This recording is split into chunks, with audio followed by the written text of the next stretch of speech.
ಬಾಗಲಕೋಟೆನಲ್ಲೂ ಕೂಡ ಘಟಪ್ರಭಾ ನದಿಯ ಪ್ರವಾಹಕ್ಕೆ ಮಳಲಿ ಗ್ರಾಮ ತತ್ತರಿಸಿ ಹೋಗ್ಬಿಟ್ಟಿದೆ.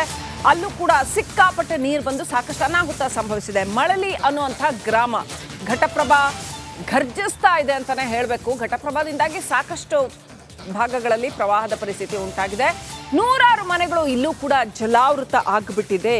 ಶಾಲೆಯೊಳಗೂ ಕೂಡ ಗ್ರಾಮದಲ್ಲಿ 4 ಅಡಿಯಷ್ಟು ನೀರು ಬಂದುಬಿಟ್ಟಿದೆ. ಅವ್ರು ಎಲ್ಲಿ ಹೋಗ್ಬೇಕಾಗಾದ್ರೆ ಕಾಳಜಿ ಕೇಂದ್ರಕ್ಕೆ ಜನರನ್ನ ಶಿಫ್ಟ್ ಮಾಡಲಾಗಿದೆ, ಸ್ಥಳಾಂತರಿಸಲಾಗ್ತಾ ಇದೆ ಗ್ರಾಮಸ್ಥರನ್ನ.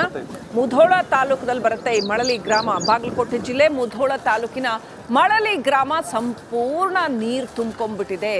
ಈ ರೀತಿ ಮನೆ ಮಠ ಕಳ್ಕೊಂಡು ಅವರೆಲ್ಲ ವಸ್ತುಗಳನ್ನು ಕಳ್ಕೊಂಡು ಮುಂದಿನ ಜೀವನ ಹೇಗೆ ಅವರದ್ದು ಅನ್ನುವಂಥದ್ದು ಅಕ್ಷರಶಃ ಬೀದಿಗೆ ಬಿದ್ದಂಗೆನೆ. ಕೈಗೇನು ಸಿಗುತ್ತಾ ಅದನ್ನ ಎತ್ಕೊಂಡು ಬಂದಿರ್ತಾರೆ ಪಾಪ. ಪರಿಸ್ಥಿತಿ ನೋಡಿ, 4 ದಿನ ಇವರು ಗಂಜಿ ಕೇಂದ್ರ ಮಾಡ್ತಾರೆ ಅಥವಾ ನಿರಾಶ್ರಿತ ಕೇಂದ್ರ ಮಾಡ್ತಾರೆ, ತಿನ್ನೋ ಕುಣ್ಣಕ್ಕೆಲ್ಲ ಕೊಡ್ತಾರೆ. ಆಮೇಲೆ ಮುಂದೆ ಮಳೆಗೆ ಅವರ ವಸ್ತುಗಳು ಮನೆ ಮಠ ಕೊಚ್ಕೊಂಡು ಹೋಗಿರುತ್ತಲ್ಲ, ಏನು ಮಾಡ್ಬೇಕು ಅವರು?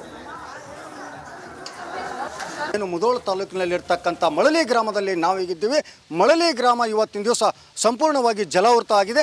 ಈಗ ನೋಡ್ತಾ ಇರ್ಬೋದು ನಾವೀಗ ಇಲ್ಲಿ ಮಳಲಿ ಗ್ರಾಮದಲ್ಲಿರ್ತಕ್ಕಂಥ ಒಂದು ಮುಖ್ಯ ರಸ್ತೆ ಇದೆ. ಈ ರಸ್ತೆಯು ಕೂಡ ಪೂರ್ತಿಯಾಗಿ ಜಲಾವೃತ ಆಗಿರೋದ್ರಿಂದ ಸಾಕಷ್ಟು ಜನರು ದಿನನಿತ್ಯದ ಒಂದು ಕೆಲಸಕ್ಕೆ ಇದೇ ಒಂದು ರಸ್ತೆಯನ್ನು ಅವಲಂಬನೆ ಮಾಡಿ ಹೋಗೋದು, ತಮ್ಮ ದಿನನಿತ್ಯದ ಕಾರ್ಯಕಲಾಪಗಳಲ್ಲಿ ತೊಡಗುತ್ತಾರೆ. ಮಳಲಿ ಗ್ರಾಮದಲ್ಲಿ ಇಲ್ಲೊಬ್ಬರು ಮಹಿಳೆ ಕೂಡ ಇದ್ದಾರೆ. ಯಾವ ರೀತಿ ಇಲ್ಲಿ ನೆರೆ ಬಂದ ಮೇಲೆ ಕಷ್ಟ ಆಗ್ತಾ ಇದೆ ಅನ್ನೋದನ್ನು ನೇರವಾಗಿ ಅವರಿಂದ ಕೇಳಿ ತಿಳಿಯೋಣ. ಏನು ಕಾಳ ಇವೆಲ್ಲ ಇದ್ದಿದ್ದು ಕಾಳ ಆ ಕಡೆ ಎಲ್ಲ ನೀರಾಗ ಹೋಗ್ಯಾವ್ರಿ ಸರಿ. ನಮ್ಮ ಮತ್ತು ದನ ಕರ್ಗೋ ಸತೆ ನಮ್ಗೆ ನೀರಾಗ ಹೋಗ್ಯಾವ್ರಿ. ನಾವು ಈಗ ಹೇಳ್ಬೇಕಂದ್ರೆ ನಮ್ಗೆ ಬೇರೆ ಕಡೆ ಸ್ಥಳಾಂತರ ನಮ್ಗೆ ಮನಿನೂ ಕೊಟ್ಟಿಲ್ರಿ ಸರಿ. ನಾವು ಎಲ್ಲಾರ ಹೋಗ್ಬೇಕಾದ್ರೆ ನಮ್ಮ ಮುದೋಳು ಬಾಡಿಗೆ ಮಾಡ್ಬೇಕು ಸರ್. ಇಲ್ಲಂತೂ ಮನೆಗಳು ಸಿಗೋದಿಲ್ರಿ ನಮಗೆ. ಅಂದ್ರೆ ಈಗ ಹೊಳಿ ಬತ್ತಂದ್ರೆ ನಮ್ಗೆ ಏನಾರ ಒಂದು ಪರಿಹಾರ ಬೇಕಲ್ಲ. ಇದೊಂದು ಬ್ರಿಡ್ಜ್ ಐತೆ ನಮ್ಗೆ ಇದಾಗೈತ್ರಿ ಸರ್. ಇದು ನಮಗೆ ಯಾವ BJP ಸರ್ಕಾರ ಏನು ಮಾಡಿಲ್ಲ, ಕಾಂಗ್ರೆಸ್ ಸರ್ಕಾರ ನಮ್ಗೆ ಏನು ಮಾಡಿಲ್ರಿ. ನಾವು ಇರೋದ ನಮ್ಗೆ ಈಗ ಇದ್ರ ನಮ್ಮ ಹೊಲ ಎಲ್ಲ ನುಕ್ಸಾನ ಅಲ್ರಿ ಸರ್. ನಾವೀಗ ನೀರಾಗ ಐತ್ರಿ ಸರ್. ಅದು ಈಗ 10,000 ರೂಪಾಯಿ ಪರಿಹಾರ ಕೊಟ್ಟರೆ ನಮ್ಗೆ ಒಂದು ಸತೆ ಗೊಬ್ಬರಕ್ಕೆ ಸತೆ ಆಗಂಗಿಲ್ಲ ಸರ್. ಅದು ನಮ್ಗೆ ಅದು ಪರಿಹಾರ ಅನ್ನೋದು ಒಂದು ನಮ್ಗೆ ಸರ್ಕಾರದಿಂದ ಒಂದು ಏನಾರ ನಮ್ಗೆ ಶಾಶ್ವತ ಪರಿಹಾರ ಬೇಕ್ರಿ ಸರ್. ಅದು ಮತ್ತು ಇದ್ದದ್ದು ಎಲ್ಲ ಒಟ್ಟು ಹೊಲ ಎಲ್ಲ ಪೂರ್ತಿ ನೀರಾಗ್ದಾವ್ರಿ. ಮತ್ತು ಇದ್ದದ್ದು ಇಲ್ಲಿ ರೋಡ್ ಮ್ಯಾಗ ಕಟ್ಟಿದ್ರಿ ಈಗ ದನಗೋಡ್ರಿ. ಈಗ ಮೇವಿಲ್ಲ ಏನಿಲ್ಲ, ಏನು ಹಾಕುದ್ರಿ ಅವಕ್ಕೆ. ಈಗ ನಾವು ಇಲ್ಲಿ ಊರಾಗಟ್ಟದೀವಿ, ಇಟ್ಟು ದಾರಿ ಮ್ಯಾಗಟ್ಟ ಹೋಗುದು. ಗಂಜಿ ಕೇಂದ್ರನೇ ಮೇವು ಕೊಡುವಂಥದ್ದಾಗಿರ್ಬೋದು, ನಿಮಗೆ ಆಹಾರ ಎಲ್ಲಾನು ಕೊಡ್ತಾರಲ್ರಿ, ಅದು ಯಾವುದೂ ಇಲ್ವಾ ನಿಮ್ಮಲ್ಲಿ? ನಾವು ಈಚೆ ಕಡೆ ದಾರ್ರಿ, ಇಲ್ಲೇನು ಬಂದಿಲ್ರಿ, ಅಲ್ಲೇನು ಮೇವು ಅದು ಇನ್ನರಿ ಸರ್. ಗಂಜಿ ಕೇಂದ್ರಕ್ಕೆ ಶಿಫ್ಟ್ ಮಾಡ್ಯಾರ್ರಿ, ಪಂಚಾಯತಿಯವ್ರು ಅದಕ್ಕೆ ವ್ಯವಸ್ಥೆ ಮಾಡ್ಯಾರ್ರಿ. ಮುಂದೆ ಕನಿಷ್ಠ ಇಲ್ಲ ಅಂದರೂ ಒಂದು 300 ಮನೆ ಹಾನಿಗೊಳಗಾಕ್ಕವ ಸರ್. ಮತ್ತು ಪಂಚಾಯತಿ ಆಫೀಸ್ಗಳನ್ಕು ಎಲ್ಲ ಪೋಸ್ಟ್ ಆಫೀಸ್ ಬತ್ತು, ಗ್ರಾಮ ಪಂಚಾಯತಿ ಬತ್ತು. ಹೋರಾಟ ಅಂದ್ರೆ ನಮ್ಮ ಊರಾಗೊಬ್ರು ಹಿರಿಯರು ಇದ್ರು ಸರ್, ಕೃಷ್ಣ ಸಾರವಾಡ ಅಂತೇಳಿ. ಅವರು ಒಮ್ಮೆ ಗೌರ್ಮೆಂಟ್ಗೆ ಲೆಟ್ರ್ ಬರ್ದಾರ ಸರ್. ಏನು ನಮಗೆ ಪ್ರತಿ ವರ್ಷ ಇದು ತೊಂದರೆ ಆಕತಿ, ಇದಕ್ಕೊಂದು ಶಾಶ್ವತ ಪರಿಹಾರ ಕೊಡ್ರಿ ಅಂತೇಳಿ ಒಂದು ದಿಲ್ಲಿವರೆಗೆ ಲೆಟ್ರ್ ಬರೋದು ಸರ್ ಅವರು. ಏನು ಒಟ್ಟಾರೆಯಾಗಿ ಇಲ್ಲಿ ಸಮಸ್ಯೆ ಹೆಂಗಿದೆ ಅಂತಂತಂದರೆ, ಪ್ರತಿ ವರ್ಷವೂ ಕೂಡ ಇದೇ ರೀತಿಯಾಗಿ ಮಳೆ ಬರ್ತಾ ಇದೆ. ಮಳೆ ಬಂದ ಮೇಲೆ ಪ್ರವಾಹ ಬರುತ್ತೆ, ಪ್ರವಾಹ ಬಂದ ಮೇಲೆ ಭಾಳಷ್ಟು ಕಷ್ಟವನ್ನು ಅನುಭವಿಸ್ತೀವಿ. ಆದರೆ ಎಷ್ಟೇ ಮನವಿ ಮಾಡಿದರೂ ಕೂಡ ಇವತ್ತಿನ ದಿವಸ ಅಧಿಕಾರಿಗಳಾಗಿರ್ಬೋದು, ಜನಪ್ರತಿನಿಧಿಗಳಾಗಿರ್ಬೋದು ಇತ್ತ ಕಡೆ ಸ್ವಲ್ಪ ಗಮನ ಹರಿಸಿ ಯಾವುದೇ ಒಂದು ಪರಿಹಾರಕ್ಕೆ ಮುಂದಾಗಿಲ್ಲ. ಹಾಗಾಗಿ ಇನ್ನು ಮುಂದಾದರೂ ಅನ್ನುವಂಥದ್ದೇ ಗ್ರಾಮಸ್ಥರ ಆಗ್ರಹವಾಗಿದೆ. ಕ್ಯಾಮ್ರಾಮನ್ ಮಾಂದೇಶ್ ಜೊತೆ ಸಿದ್ದು ದತ್ತಗಾಮಿ, ರಿಪಬ್ಲಿಕ್ ಕನ್ನಡ, ಬಾಗಲಕೋಟೆ. ಬಾಗಲಕೋಟೆನಲ್ಲೂ ಕೂಡ ಘಟಪ್ರಭಾ ನದಿಯ ಪ್ರವಾಹಕ್ಕೆ ಮಳಲಿ ಗ್ರಾಮ ತತ್ತರಿಸಿ ಹೋಗ್ಬಿಟ್ಟಿದೆ. ಅಲ್ಲೂ ಕೂಡ ಸಿಕ್ಕಾಪಟ್ಟೆ ನೀರು ಬಂದು ಸಾಕಷ್ಟು ಅನಾಹುತ ಸಂಭವಿಸಿದೆ. ಮಳಲಿ ಅನ್ನುವಂಥ ಗ್ರಾಮ ಘಟಪ್ರಭಾ ಘರ್ಜಿಸ್ತಾ ಇದೆ ಅಂತಾನೆ ಹೇಳಬೇಕು. ಘಟಪ್ರಭಾದಿಂದಾಗಿ ಸಾಕಷ್ಟು ಭಾಗಗಳಲ್ಲಿ ಪ್ರವಾಹದ ಪರಿಸ್ಥಿತಿ ಉಂಟಾಗಿದೆ. ನೂರಾರು ಮನೆಗಳು ಇಲ್ಲೂ ಕೂಡ ಜಲಾವೃತ ಆಗಿಬಿಟ್ಟಿದೆ. ಶಾಲೆಯೊಳಗೂ ಕೂಡ ಗ್ರಾಮದಲ್ಲಿ 4 ಅಡಿಯಷ್ಟು ನೀರು ಬಂದುಬಿಟ್ಟಿದೆ. ಅವ್ರು ಎಲ್ಲಿ ಹೋಗ್ಬೇಕಾಗಾದ್ರೆ ಕಾಳಜಿ ಕೇಂದ್ರಕ್ಕೆ ಜನರನ್ನ ಶಿಫ್ಟ್ ಮಾಡಲಾಗಿದೆ, ಸ್ಥಳಾಂತರಿಸಲಾಗ್ತಾ ಇದೆ ಗ್ರಾಮಸ್ಥರನ್ನ. ಮುಧೋಳ ತಾಲೂಕದಲ್ಲಿ ಬರುತ್ತೆ ಈ ಮಳಲಿ ಗ್ರಾಮ. ಬಾಗಲಕೋಟೆ ಜಿಲ್ಲೆ ಮುಧೋಳ ತಾಲೂಕಿನ ಮಳಲಿ ಗ್ರಾಮ ಸಂಪೂರ್ಣ ನೀರು ತುಂಬಿಕೊಂಡ್ಬಿಟ್ಟಿದೆ. ಈ ರೀತಿ ಮನೆ ಮಠ ಕಳ್ಕೊಂಡು ಅವರೆಲ್ಲ ವಸ್ತುಗಳನ್ನು ಕಳ್ಕೊಂಡು ಮುಂದಿನ ಜೀವನ ಹೇಗೆ ಅವರದ್ದು ಅನ್ನುವಂಥದ್ದು ಅಕ್ಷರಶಃ ಬೀದಿಗೆ ಬಿದ್ದಂಗೆನೆ. ಕೈಗೇನು ಸಿಗುತ್ತಾ ಅದನ್ನ ಎತ್ಕೊಂಡು ಬಂದಿರ್ತಾರೆ ಪಾಪ. ಪರಿಸ್ಥಿತಿ ನೋಡಿ, 4 ದಿನ ಇವರು ಗಂಜಿ ಕೇಂದ್ರ ಮಾಡ್ತಾರೆ ಅಥವಾ ನಿರಾಶ್ರಿತ ಕೇಂದ್ರ ಮಾಡ್ತಾರೆ, ತಿನ್ನೋ ಕುಣ್ಣಕ್ಕೆಲ್ಲ ಕೊಡ್ತಾರೆ. ಆಮೇಲೆ ಮುಂದೆ ಮಳೆಗೆ ಅವರ ವಸ್ತುಗಳು ಮನೆ ಮಠ ಕೊಚ್ಕೊಂಡು ಹೋಗಿರುತ್ತಲ್ಲ, ಏನು ಮಾಡ್ಬೇಕು ಅವರು? ಏನು ಮುಧೋಳ ತಾಲೂಕಿನಲ್ಲಿರ್ತಕ್ಕಂಥ ಮಳಲಿ ಗ್ರಾಮದಲ್ಲಿ ನಾವೀಗಿದ್ದೀವಿ. ಮಳಲಿ ಗ್ರಾಮ ಇವತ್ತಿನ ದಿವಸ ಸಂಪೂರ್ಣವಾಗಿ ಜಲಾವೃತ ಆಗಿದೆ. ಈಗ ನೋಡ್ತಾ ಇರ್ಬೋದು ನಾವೀಗ ಇಲ್ಲಿ ಮಳಲಿ ಗ್ರಾಮದಲ್ಲಿರ್ತಕ್ಕಂಥ ಒಂದು ಮುಖ್ಯ ರಸ್ತೆ ಇದೆ.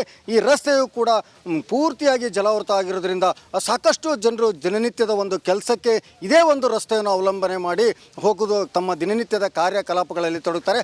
ಮಳಲಿ ಗ್ರಾಮದಲ್ಲಿ ಇಲ್ಲೊಬ್ಬರು ಮಹಿಳೆ ಕೂಡ ಇದ್ದಾರೆ. ಯಾವ ರೀತಿ ಇಲ್ಲಿ ನೆರೆ ಬಂದ ಮೇಲೆ ಕಷ್ಟ ಆಗ್ತಾ ಇದೆ ಅನ್ನೋದನ್ನು ನೇರವಾಗಿ ಅವರಿಂದ ಕೇಳಿ ತಿಳಿಯೋಣ.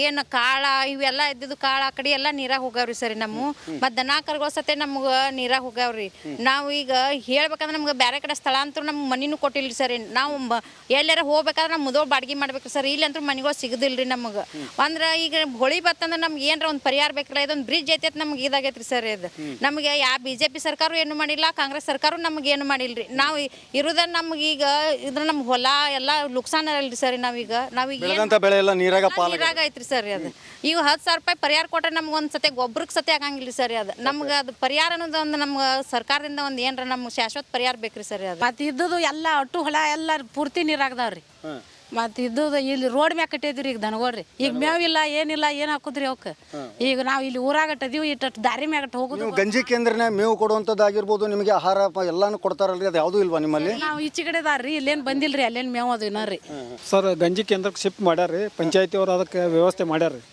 ಮುಂದೆ ಕನಿಷ್ಠ ಇಲ್ಲ ಅಂದರೂ ಒಂದು 300 ಮನೆ ಹಾನಿಗೊಳಗಾಕ್ಕವು ಸರ್ ಮತ್ತು ಪಂಚಾಯತಿ ಆಫೀಸ್ಗಳನ್ನೂ ಎಲ್ಲ ಪೋಸ್ಟ್ ಆಫೀಸ್ ಬತ್ತು ಗ್ರಾಮ ಪಂಚಾಯತಿ ಬತ್ತು ಹೋರಾಟ ಅಂದ್ರೆ ನಮ್ಮ ಊರಾಗ ಒಬ್ರು ಹಿರಿಯರು ಇದ್ರು ಸರ್ ಕೃಷ್ಣ ಸಾರವಾಡ ಅಂತೇಳಿ ಅವ್ರು ಒಮ್ಮೆ ಗೌರ್ಮೆಂಟ್ಗೆ ಲೆಟ್ರ್ ಬರ್ದಾರ ಸರ್ ಏನು ನಮಗೆ ಪ್ರತಿ ವರ್ಷ ಇದು ತೊಂದರೆ ಆಕತಿ ಅದಕ್ಕೆ ಇದಕ್ಕೊಂದು ಶಾಶ್ವತ ಪರಿಹಾರ ಕೊಡ್ರಿ ಅಂತೇಳಿ ಒಂದು ದಿಲ್ಲಿವರೆಗೆ ಲೆಟ್ರ್ ಬರೋದು ಸರ್ ಅವ್ರು ಏನು ಒಟ್ಟಾರೆಯಾಗಿ ಇಲ್ಲಿ ಸಮಸ್ಯೆ ಹೆಂಗಿದೆ ಅಂತಂತಂದರೆ ಪ್ರತಿ ವರ್ಷವೂ ಕೂಡ ಇದೇ ರೀತಿಯಾಗಿ ಮಳೆ ಬರ್ತಾ ಇದೆ ಮಳೆ ಬಂದ ಮೇಲೆ ಪ್ರವಾಹ ಬರುತ್ತೆ ಪ್ರವಾಹ ಬಂದ ಮೇಲೆ ಭಾಳಷ್ಟು ಕಷ್ಟವನ್ನು ಅನುಭವಿಸ್ತೀವಿ ಆದರೆ ಎಷ್ಟೇ ಮನವಿ ಮಾಡಿದರೂ ಕೂಡ ಇವತ್ತಿನ ದಿವಸ ಅಧಿಕಾರಿಗಳಾಗಿರ್ಬೋದು ಜನಪ್ರತಿನಿಧಿಗಳಾಗಿರ್ಬೋದು ಇತ್ತ ಕಡೆ ಸ್ವಲ್ಪ ಗಮನ ಹರಿಸಿ ಯಾವುದೇ ಒಂದು ಪರಿಹಾರಕ್ಕೆ ಮುಂದಾಗಿಲ್ಲ ಹಾಗಾಗಿ ಇನ್ನು ಮುಂದಾದರೂ ಅನ್ನುವಂಥದ್ದೇ ಗ್ರಾಮಸ್ಥರ ಆಗ್ರಹವಾಗಿದೆ ಕ್ಯಾಮ್ರಾಮನ್ ಮಾಂತೇಶ್ ಜೊತೆ Siddu ದತ್ತಗಾಮಿ republic Kannada Bagalkot.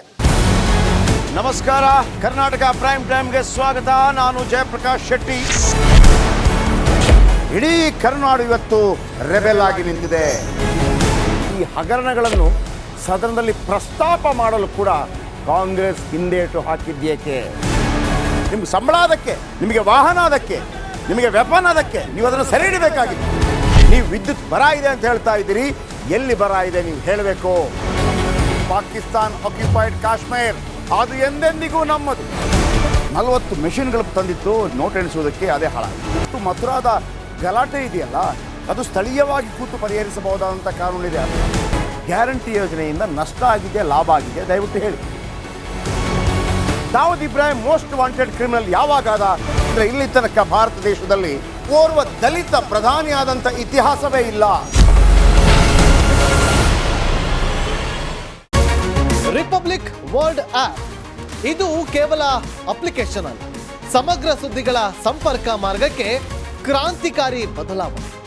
Republic world app ಕೇವಲ ಸುದ್ದಿ ಅಪ್ಲಿಕೇಶನ್ ಅನ್ನ ಪರಿಚಯ ಮಾಡ್ತಾ ಇಲ್ಲ, ಬದಲಾಗಿ ಡಿಜಿಟಲ್ ಸುದ್ದಿ ಬಳಕೆಯ ಹೊಸ ಯುಗಕ್ಕೆ ನಾಂದಿ ಹಾಡ್ತಾ ಇದೆ. ಇದೊಂದು ಬ್ರೇಕಿಂಗ್ ನ್ಯೂಸ್, ಪ್ರಭಾವಶಾಲಿ ಕಾರ್ಯಕ್ರಮಗಳಿಗೆ ಗಟ್ಟಿಯಾದ ವೇದಿಕೆ. ರಿಪಬ್ಲಿಕ್ ವರ್ಲ್ಡ್ ಅಪ್ಲಿಕೇಶನ್ ಈಗ ಲೈವ್ ಆಗಿದೆ. ಗೂಗಲ್ ಪ್ಲೇ ಸ್ಟೋರ್ ಮತ್ತು ಆಪಲ್ ಆಪ್ ಸ್ಟೋರ್ ಎರಡರಲ್ಲೂ ಲಭ್ಯವಿದೆ. ಈಗಲೇ ಡೌನ್ಲೋಡ್ ಮಾಡಿ.